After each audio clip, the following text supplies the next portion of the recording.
Cluster transfer switch off. Cluster transfer switch off. Verify the cluster state on internal. Cluster on internal. All right. Stand by. Hello, my name is Mark Vetter, and this is David Odom's World War II War Story. The 800 million candle power searchlights were used on the battlefield in World War II.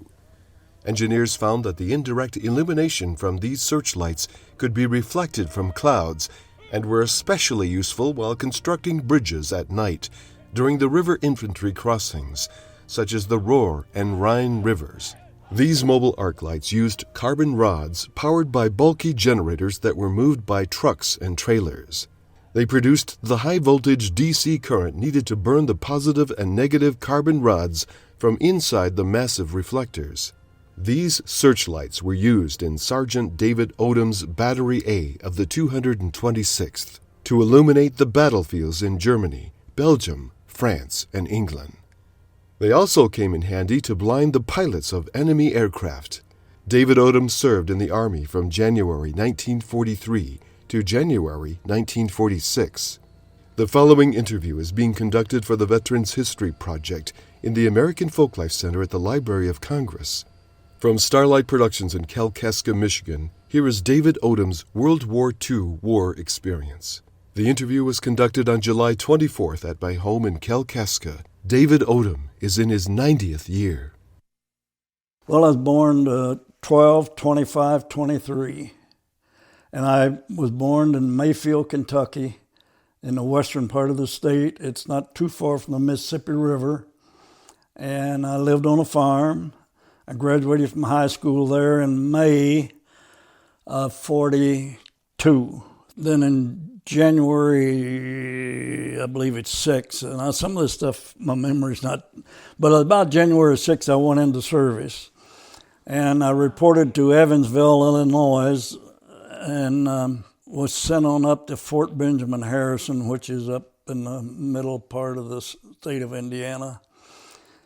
And we loaded on a troop train a few days later and went down to the El Paso, Texas, and along the Rio Grande River to Riverside, California. And there's a Camp Hahn there, and there's a March Air Force Base there. And we trained there. We got our equipment, radar and searchlights, and trained, and most of the time, the first 2 or 3 months was physical stuff, getting everybody in shape because, they're all different. And after a certain length of time there, we went up in the desert to Muroc Air Force Base, and we stayed up there maybe 4 to 6 weeks, I don't remember. And we went through some more physical stuff and had live ammunition infiltration courses, and we'd crawl under the wire with the bullets going over you. Long marches, and we did some daylight training to start with because you could see the plane or you knew where it was coming from and you could line up on it and zero in on it and track it across the country. But when we got up to that Air Force Base up there, we started flying at night. They started flying at night, and we would find them and light them up. Now, the radar and the searchlight, we had a big power plant for the radar in a van, so it was quite a big generator, and produced energy for that. And the searchlight, we had a 6-cylinder generator that would pull. It was like a trailer, and you pulled it behind the trucks. So when you located in an area, you set the equipment up, and then you had to zero it in. If you could find an antenna or something several miles away, or the furthest distance you could find something, and you'd line up the radar and zero in on it, and then you'd line up the searchlight and zero in on it. So from there on, as the searchlight moved, so did the radar, so did the searchlight. That was about the extent of that training out in California, and I went home on an emergency furlough. My dad had surgery, and he was full of cancer, and I stayed there. I had a 15-day furlough, and it took me 5 days by train because all the passenger trains had to take the side tracks and let the military trains go through, And it took me 5 days to get from Riverside to Mayfield. And I stayed 5 days, and then it took me 5 days back out there. And when I got there, they were loading all the equipment on a train, and we moved from there to Orlando, Florida. At that time, Orlando, Florida was just a small town. It wasn't like it. It did have an air base. And we went down there to train. They had some planes that were blacked out. The pilots couldn't see. Once he went up, he did something so that he couldn't see the light. When you turn those searchlights on and it hit a plane up there, the pilot would be blinded until he got oriented. So they blacked them out. And we had some of those that flew at night. On the radar, you had 3 scopes and you had 3 guys. And those guys would begin to give readings to one of them would be running the azimuth scope, and one would be running the elevation scope, and so on, and the 3 of them, and they reported that back to a control room. In a battery, we had 12 lights, and you had a first platoon and a second platoon, and they each had 6 lights. And we had a headquarters battery, A battery, B battery, and C battery, and I was in A battery. In Florida, they would leave us in one place for like 10 days. And then for practice purposes, you tore the radar down and packaged it up. And it was there was a trailer, I'd say 18 foot long and 10 foot wide or whatever, and mounted in the middle of it was most of the unit, and then the arms that spread out, you break them down and pack them, and then you had a canvas you covered the thing with, and so it was quite a learning thing to do that and do it efficiently, And the searchlight, you rolled up into a trailer and pulled it behind a truck, and they would move us, like I say, about every so many days, and for practice purposes and tearing down and setting up. And we were scattered all over Central Florida, Kissimmee, Mount Dora, all those little towns around. We moved around those and took our training.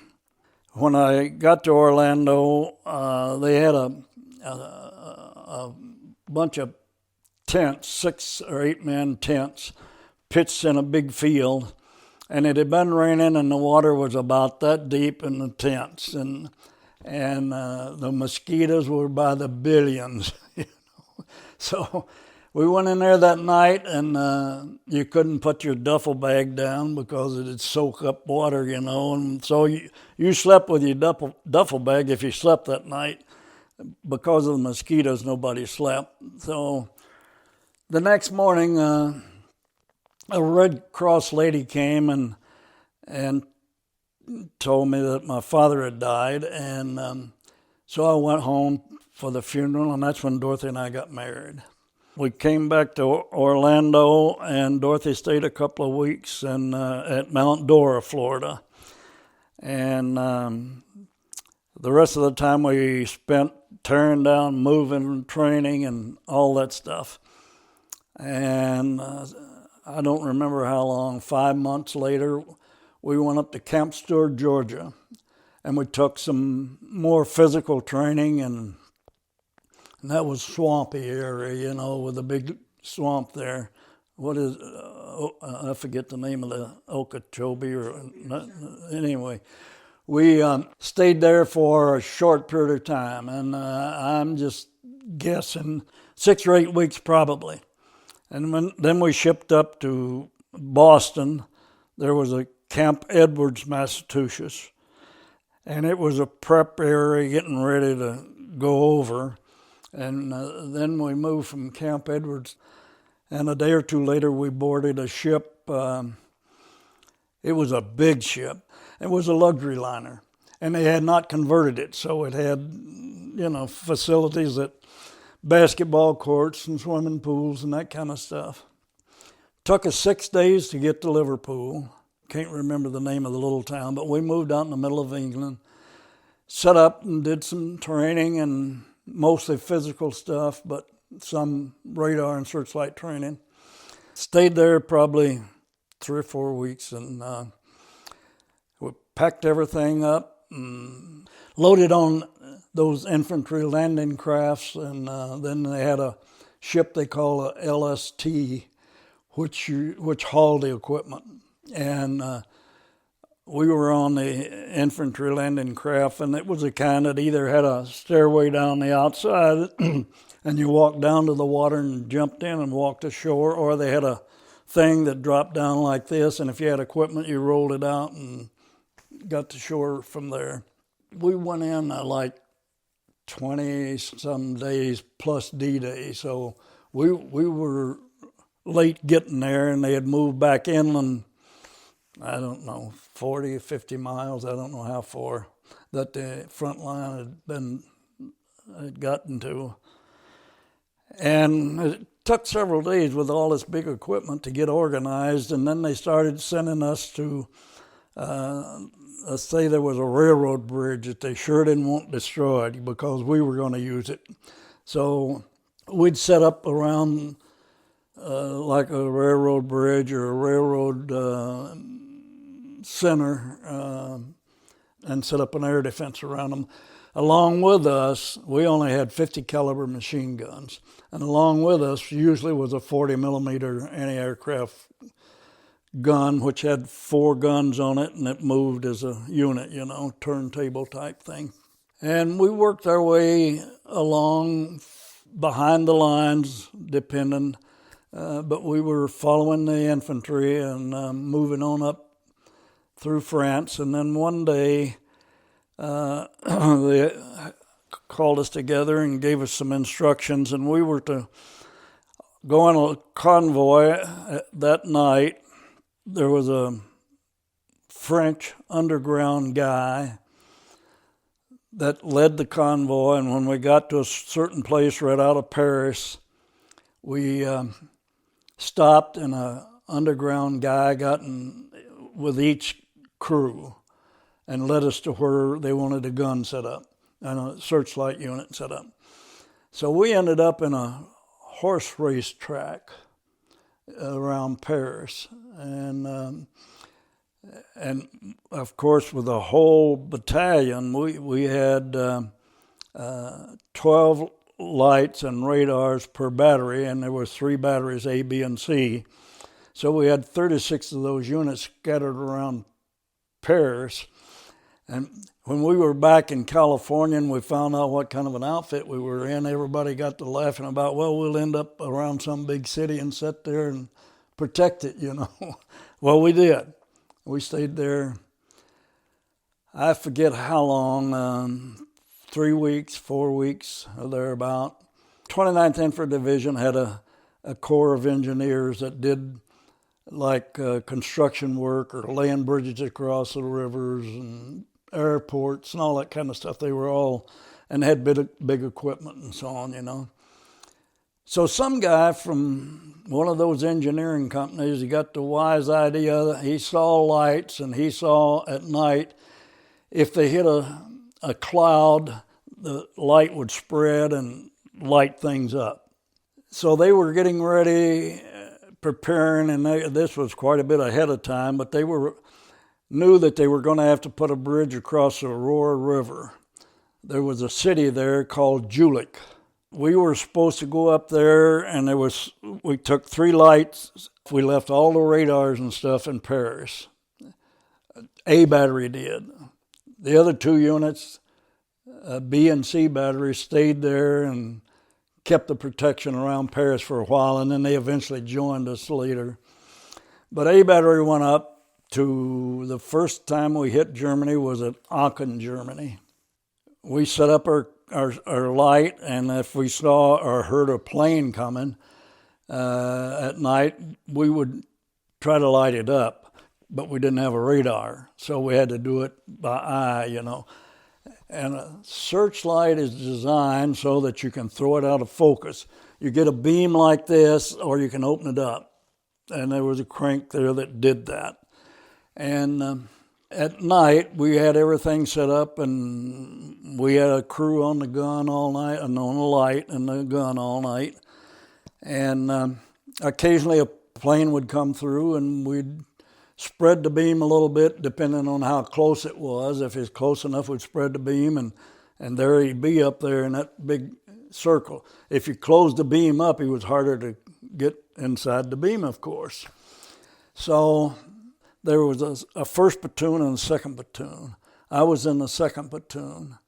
When we had radars, we had 15 men. 6 of them were on the light, and the others were on the radar.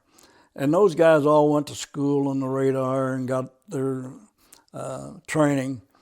We got some training and schooling on searchlights and mechanics of it and how it worked and all that stuff. We had, I said 15, and 8 of those were on the radar, and there's 6 on the searchlight, and then the sergeant in charge. There's 15 people per. And I was a sergeant in charge of this unit. When we got into Aachen, the town was on fire. When we approached Aachen that night, it was 10 o'clock or so when we first saw it. And it was on fire and burning right along, and we kept getting closer and closer and closer. And that was the first real action. Back in Paris, one plane flew in and did some bombing and got out and was not shot down. And that was the only action we saw in Paris. So everybody was quite uptight, as we went on. And we got to a point, and the guy that was riding with us to take us up there had a place selected to set our equipment up outside of Aachen. And of course, with a searchlight, it was not wasn't a big job to set it up.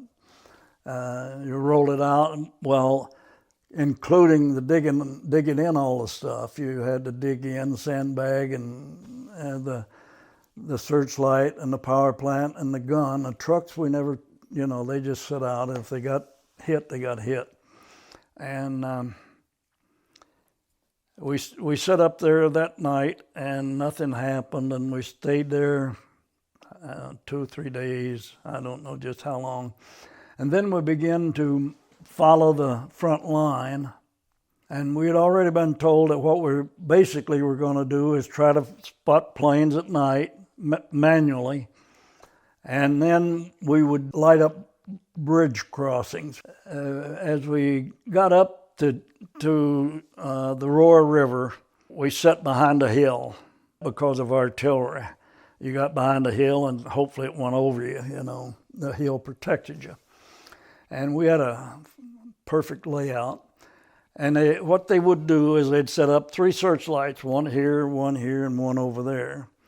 And when they got ready to do the lighting up of the bridge area, the 2 outside ones would turn their lights on, put them out of focus, open up the beam. And if clouds were there, it would be perfect. You could see everywhere if there was a cloud up there.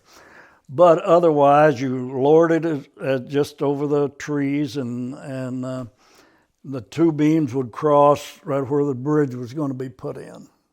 We stayed there up into December, and the Battle of the Bulge started.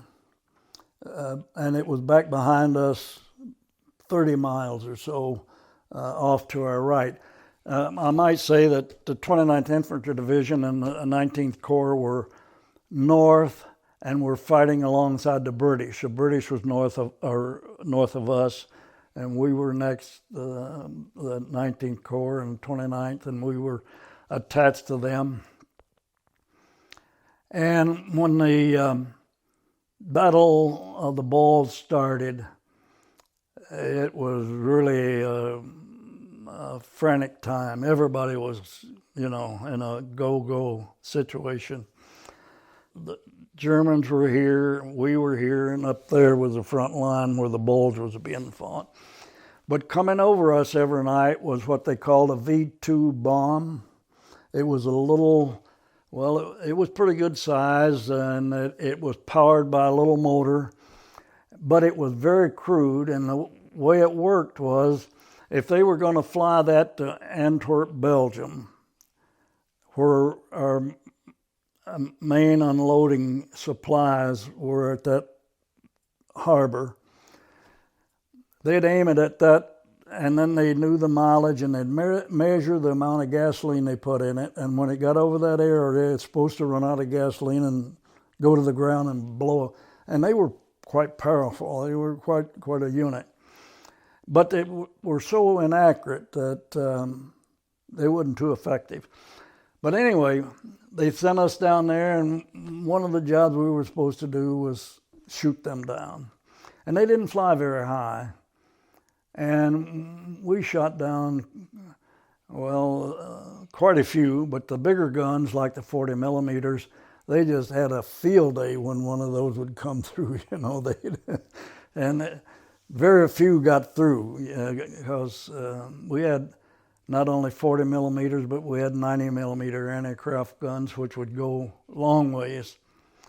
They said they're so inaccurate that with you shooting them and then falling to the ground where our troops are, you do more harm to us than they do good, because they'll flying 200, 300 miles to Antwerp, they're going to miss by wind. If it's strong enough, it'll push them one way or the other, and so on. So they told us to quit shooting at them.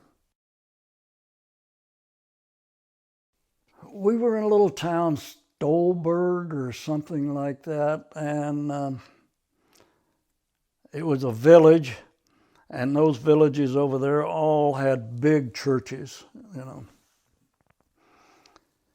I was on the gun one day, and a fighter plane came down, and it was low enough that it was just between me and that church out there about a half a mile, and it went between me and the church, and I was shooting at it, and I was missing it some of the time, and they had a slate roof on that church.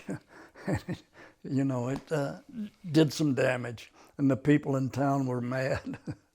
But then the Battle of the Bulge came under control, and we went right back to the foxholes and holes we had the searchlight and power plant in behind that hill. We went right back to the same ones and set up again. Across the river in Jülich, to the left of the city, along the river, was an old fort, and a lot of it was underground. And the artillery just wasn't getting the job done knocking that out.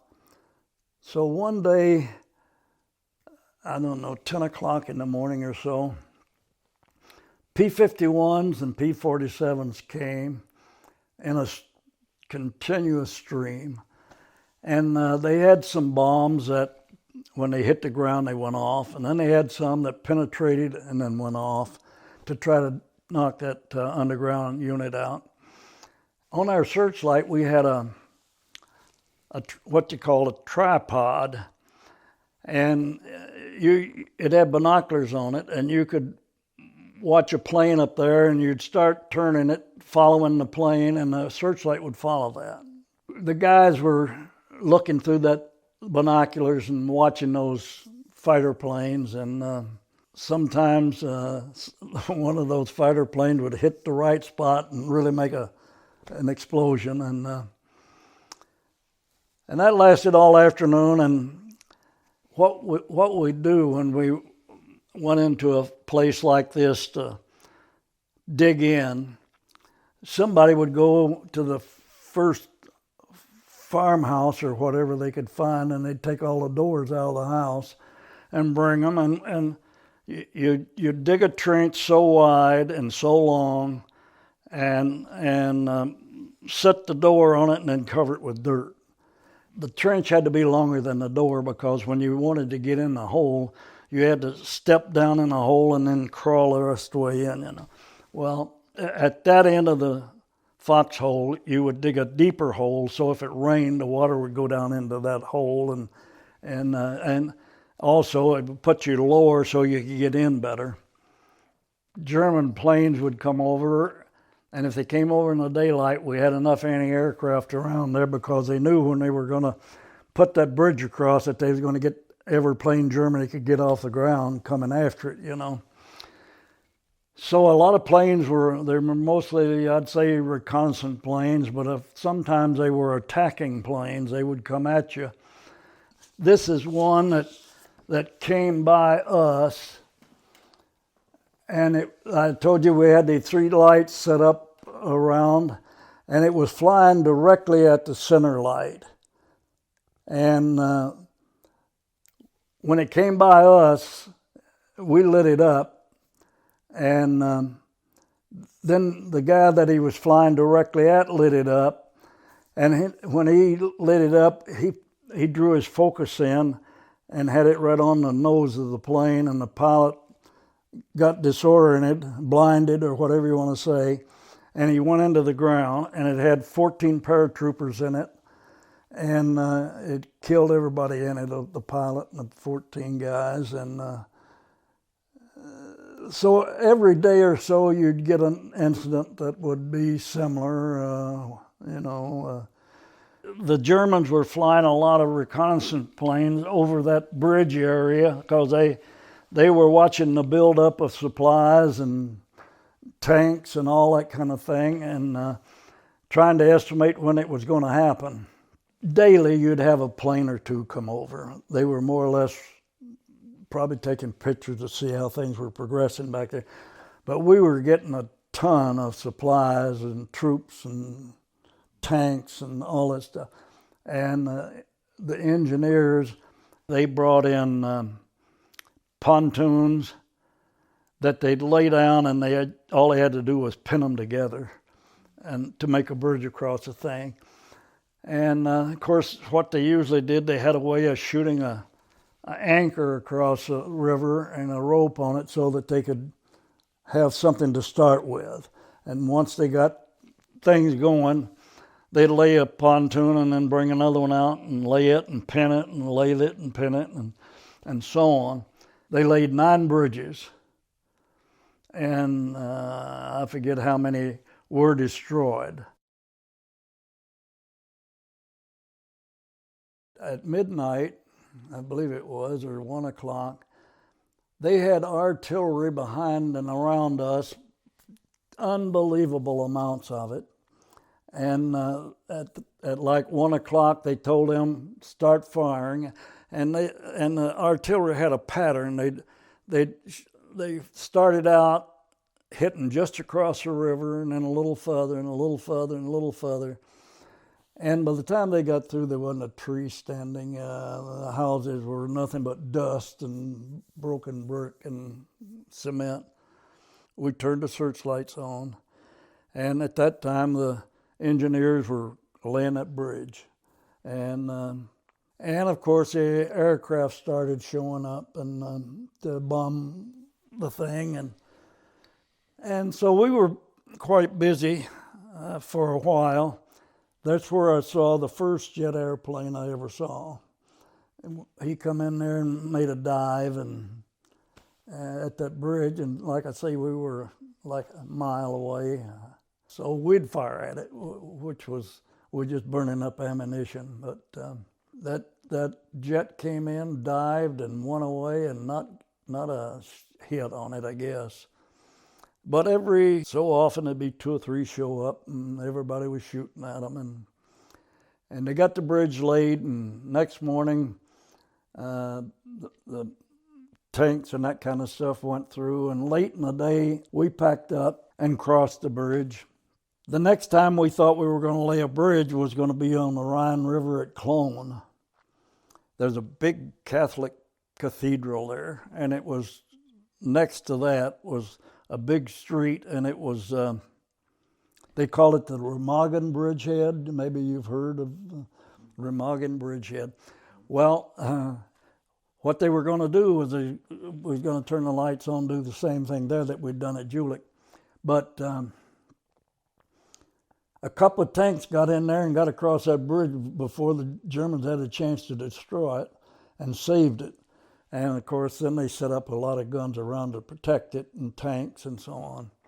So we didn't light up there.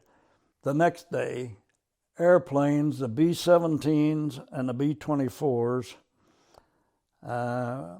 were coming 3 in a group. 1, 2, 3, and they were following each other. And it started about 9:30, 10 o'clock in the morning, and it never stopped all day. By dark, you couldn't see the sun for the dust and the smoke. And occasionally, the Germans had a lot of anti-aircraft guns firing at them, and occasionally one would get hit and maybe catch on fire or maybe just turn and go. And you'd see the guys bail out of them, and but they were across the river, so that was still in the Germans' control. And I saw some guys bail out and their parachutes catch on fire. Down they went, and but we watched it, and of course we had our gun there. If enemy planes especially fighter planes, was in there trying to shoot them down, and as well as the anti-aircraft trying to shoot them down, and when that ended, we moved. That area where they were bombing across the Rhine River was known as the industrial area for the whole German country. Stuttgart, Germany, and I don't remember all the names, but all their factories were located right in that Rhine Valley. So these airplanes all had certain targets, and when they got through, we never went through there because you couldn't get through. Roads were bombed out and so on and so on. You couldn't get through that area. So we went down or north on the Rhine a ways and crossed up there at another bridge. And everything then began to move. And after that, the war got slowed down a lot. They didn't have the troops, they didn't have the aircraft and so on anymore like they used to have. And so we were kind of walking over them, so to speak, the infantry and the tanks and that kind of stuff. And we were following. We might make 50 miles a day at that point. We ended up going to the Elbe River, which was 40 miles from Berlin. And then they told us you're not going to cross, the Russians are going to come to you and that kind of stuff. We were there like 3 days, maybe 4 days before we were sent up to Bremen. They put a footbridge across there, and the German soldiers did not want to surrender to the Russians, of course. So they were just coming across in a stream. And when they crossed the river, they were told to throw their gun up on a pile or their any kind of ornament they had. They walked probably 5 miles. And then I understand they had trucks there, and they were taking them a little further back and putting them in fields, prisoners of war, of course. They started putting tents up, and then the Army Corps of Engineers started repairing the railroad tracks and getting trains running. And they bring the trains up there and they load prisoners in and take them back farther and so on and so on. And you can imagine how all that happened. But we were told to load up and get ready to move up to Bremen. We started moving and we passed by one of those prisoner of war camps where they were killing so many of them, Then we ended up at Bremen. We took over a big house, and our job was to light up this naval yard so they could work 24 hours a day and also guard it so the guards could see what was going on. And they had put out an order that any remaining German ships were to come back to that port and surrender. And of course, they didn't have many ships left. I was there 3 or 4 weeks, and I would say there was 13, I think it was, that came in, and they were smaller. But it was a big naval yard, and in that naval yard there was 9 submarine pens, and there were 3 submarines in 3 of them. And 2 of them we assumed were able to work if they wanted to use them, but there was one that was quite damaged. The British had a bomb that was, I think they called it 11-ton bomb, and 1 per plane. And they used to bomb Bremen and that naval yard. And this one sub was in there, and they hit the concrete cover it had over it, and they crashed and did some damage to that one. And the whole city was, of course, the bombs would knock out the tracks and the power and all that stuff. And the German prisoners who were qualified were there working, and our guys were overseeing it. Our combat engineers were controlling the program. And they got streetcars running up to our house about 2 weeks after we got there, maybe. Downtown Bremen, there was a big building that was in good shape, and they made a USO out of that. And Bob Hope and Jerry Colonna and those guys were there and put on programs, and other stars, and they kept they kept entertainment. And they had that 3-2 beer, and down on the Elbe River, all warehouses, and they were, every one of them had been bombed, basically every one of them. We were wandering around to see what was in them, of course. We ran into one that was nothing but barrels of wine. Now, some of those barrels were, I don't know the gallons or liters or what, but probably 10 foot at each end. And then there was 50-gallon barrels and so on and so on. Well, we took an army truck down there and wrapped a cable around some of those 50-gallon barrels and brought them back to our house. And we supplied the battery with wine. But one of the things that we did in Bremen was, when we first got there, you had to search certain areas. We had an area to search, I don't remember, mile square or something. And you'd go in there at night and get everybody out of bed and see if there wasn't any hidden soldiers or whatever, And we did that for 5 or 6 days when we first got there, as well as lighting up the area. If we had any men that we could contribute, we did. About that time, they started sending guys home, and I had enough points, and I left there probably 3 to 4 weeks after I arrived there, and got on the boxcars and went down to Marseille, France. Got on those little infantry landing crafts again to come home. And there was, I don't know, 50, 60 ships out there, some big ones, and a lot of them the size we were on. We had 120 men, I think it was, and plus the crew. And we got out to the Azore Islands and run into a storm. And when we got right into the worst of it, they locked all the doors down, and and so on. And on the ship, you'd go up, and there'd be a big wave, and you'd go down, and you couldn't see nothing. And then you'd go back up on the next one, and you could see all those ships out there. And guys were seasick.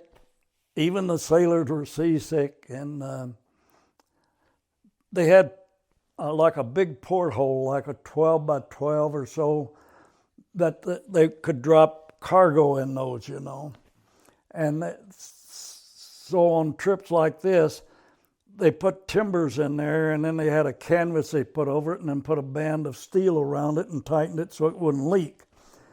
But it leaked, and the floors got slick, and guys would fall and cut their head, and it was just a terrifying thing. Luckily, I didn't get sick, and I was assigned to kitchen duty. And the people who were able to do anything had a job. The others were all laying in their bunks sick, you know. Took us 16 days to come back to Boston. There was 3 days out there that they had a little daily one-sheet news that they put out, and you could pick one up and tell you where you were located, where you were at in the trip, and some world news and that kind of stuff, you know.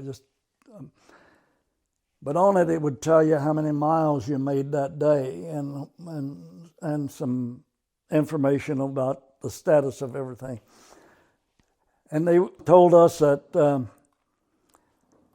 today our orders are to hold position and not go forward.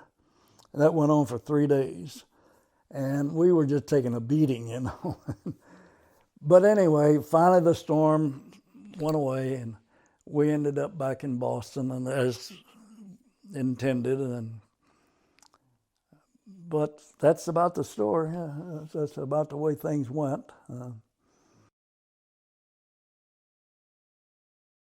A battery, we were the first ones to get sent to the front line.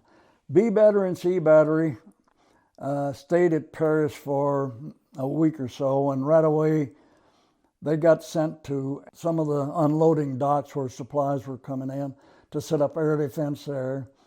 And they didn't stay too long at those. As soon as we got in action and they saw that what we could do, they did the same thing then. They turned their radars in and they come up to the front line, but they went south of us. We had the 29th Infantry Division, and I don't remember what B and C battery went into. But anyway, so we had battlefield illuminations. Our group put in, 6,353 hours, and B battery only put in 1,095, and C battery put in 5,000.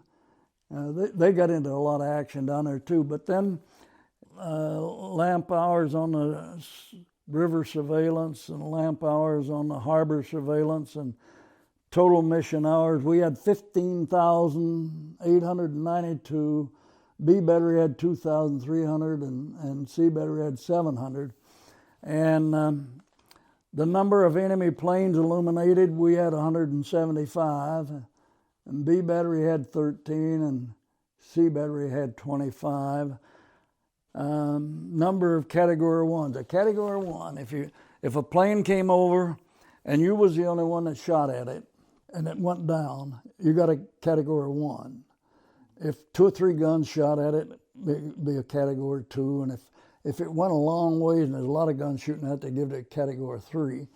And on Category 1s, we had 11. Category 2s, we had 16.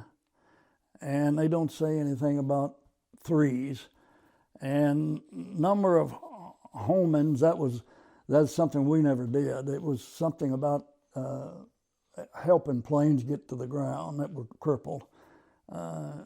German prisoners from war captured. We only captured 12. B battery captured 12, but C battery captured 57. And so it's that kind of information that's in that sheet. And the barrel of the machine gun was covered with a tube, and there was 2 hoses, one in and one out, that went out here to a 10-gallon tank of water. And when you'd start shooting it, because they were water cooled, they could fire faster. And back here at the 10-gallon tank, it had a crank on it, And when you'd start shooting it, somebody had to keep circulating that water. A machine gun barrel without the water cool on it, I forget now, they slowed the rate of fire down. And if you fired them, you had to take it in burst, 15 or 20 or something per burst, and then stop and let it cool down. These, you could, if you kept circulating that water, you could run it for quite a while. But what would happen in the end of this barrel up here, the barrel was going like so, there was a packing around that. And what would happen if you kept firing it too long, even though you were turning the crank on the tank, you start blowing steam right out of that, by that packing, and they get so hot. If you kept firing them, eventually your tracers out that were out there would start wobbling or turning, or because the barrel was getting overheated and out of shape. And so you had to protect them. We were sitting behind that hill waiting for the launch of the bridge, and they knew there was a big buildup of supplies and so on, so they would send a plane over and do some strafing and then right back out, you know. One day, I was on the gun, and during the daylight, everybody slept but two guys, you know. Well, three, but the sergeant was always on days. And anyway, I was on the gun. Plane came over, and it saw us, and it turned and headed right toward us and started firing his 20 millimeters. And I was firing at him, and these guns behind us were firing at him. And the tracers, you could see them either hit the plane and bounce off or go into the plane or whatever. And he was getting close, and all at once he went up in the air, and he went up probably 400 or 500 feet and came back down nose first and crashed about 250 yards from us. And if you shot down a plane and got a Category 1 or 2 or 3 or whatever, they had a guy that would come and stencil a swastika on the back of your light. Well, we ended up with 8, but I don't think we had but 1 Category 1. And because there's so many anti-aircraft guns around you, everybody will shoot at things, you know. So if a plane come, there'd be almost every time somebody was shooting at it besides you, you know. So you get a Category 2 that way. December 18th, 1944, the 2nd Platoon was bothered all night by enemy planes. Section 1 fired on an enemy aircraft at 0330 hours, and Section 3 fired on 2 targets at about the same time. It gives the time. At 1907 hour, an enemy Ju-33 bombing and strafing the 2nd Platoon position was illuminated and carried until it was shot down 250 yards from Sergeant Odom's section. Coordinates for that, they always give a coordinates where it went down, and was near Koslar, Germany. Pilot was killed in the crash, and Section 1 and 4 fired on this plane. And when we were in Paris, the radar run 24 hours a day. The Searchlight power plant didn't run 24 hours a day. It ran nights. And if something would have happened, why, you're warmed up, ready to go. Because when you turn that light on, it has a surge. You know, the power plant would kind of sputter. And if the engine was cold and you just started it up, you know, it didn't operate properly. You needed it warmed up. So at night, you'd start it up at dark and run it all night. So when we were around Paris, we used a lot of gasoline. The big radar, it really used it up. It had a big generator in it. Those Marines that went to the Pacific, they got into the down and dirty stuff over there. And And there was Americans in Europe that got into that kind of stuff also, but we were kind of lucky. We, when we first found out was going to be a radar searchlight group, we said, heck, we'll go to some big town and live fat and happy, garden it and setting up air defense around it. Well, we did. We ended up in Paris, and we laughed and talked about it when we first got there, but it didn't last too long, man. When the Germans broke through and got into that forest, as I remember, the American infantry pretty well bogged them down right there, and it was zero. It was cold. There was snow, and the ground was froze, and poor guys, wet feet, and it was a bad area, and of course, we weren't that bad off because we took over a house when we got to the Battle of the Bulge area, and they set us there, and they set a row of us across there, anti-aircraft guns and these lights to take care of those V-bombs, and we were way back. We were sometimes 50, 60 miles from the front line of that bulge. But when I got back to Boston, they sent me down to Fort Knox, Kentucky to be discharged, and I got home January 9th.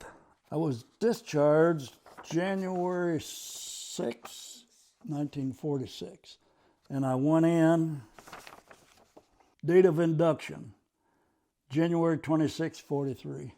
I would have been 17? It didn't really ring a bell, at first, what had happened and what was going to happen. You didn't, but it didn't take long to realize that it was trouble. I had 4 brothers that were in the service. Yeah, I was in the service 2 years, 11 months, and 8 days, so almost 3 years. See what it says: the American Theater ribbons, the European, African, Middle Eastern Theater ribbon with 3 bronze stars on it. And I remember Rhineland, Central Europe, and Northern France. So we were in 3, they called them battles. And I also was awarded a Bronze Star. It gives all the medals that were given out for whatever reason. This is it. And David Odom, and that was for Bronze Stars. Then we had Purple Hearts for the guys that got wounded. There was 3 of them: Taylor, Hubble, and Brock. And then we had 1 Battlefield Commission, Stephen Jackshaw. These Silver Stars were awarded for meritorious duty, not bravery. And when we were on what you might call the front lines, well, way behind us, 4 or 5 miles or so, would be a headquarters, and they'd have a shower tent set up, and they had a unit to heat the water, and we'd go back and take a shower occasionally, and get clean clothes and an extra pair or 2 of socks, and if you could steal more, you stole more, The officers had a liquor rationing, They'd get a fifth a month. The big guy, he was our lieutenant, Lieutenant Keltz. I think he was a highway patrolman in Colorado in civilian life. And he brought his monthly rationing out there, and we drink it right there. And yeah, he was a good guy. Everybody liked him. I had a guy, his name was Pruitt, Leroy Pruitt. He was from Shreveport, Louisiana. He was 35 years old, so he was the oldest guy we had, but he couldn't read and write. He'd get a letter from home, we'd read it to him, and then we'd write letters for him because he couldn't, But he was a big, strong guy and a good guy. we'd had indications, or we'd been told on our radio to be prepared for paratroopers dropping behind us. And that was about the time we shot that plane down, had blinded it, and that had those paratroopers in it. And it got wet, and Pruitt was in his foxhole sleeping under that door, and the hill caved in. And he thought the paratroopers were there, and he really got excited and was screaming and hollering, and we got him dug out and got him slowed down. And one of the things, I was up there at Bremen, and when it came over the thing, we turned the lights. I think it was at night. I don't remember. Turned the lights on, and everybody spun them around, and celebrating it. And then we went down to the USO and drank a few beers and to celebrate that night when the war was over. And we took wine by the 5-gallon water cans full down to the USO and set it out there. And of course, everybody was getting free drinks. And we took, I don't remember, 5 or 6 5-gallon water cans of that down there. They had a good program. The USO people were very nice. And when you went to one of those, especially that one, we went to some when we were in Paris. But when we got up to Bremen, the people they brought, girls, singers, and so on, they were so congenial and talked to you and put their arm around you and where are you from and all that stuff, really, really good, really good. And then they'd put on a show, and of course the guys would do a lot of cheering and hollering, and it was fun. I don't like to brag about it, but we probably had the best people in the battalion, and the sergeant would say, do this, they'd do it, and very congenial, and they all did their work and worked hard, and digging a foxhole to bury that searchlight and a power plant and a machine gun and all that stuff, it was work. We'd pull into a place like that, and by golly, nobody stopped until it was done, and we had good guys, all of them were. Yeah.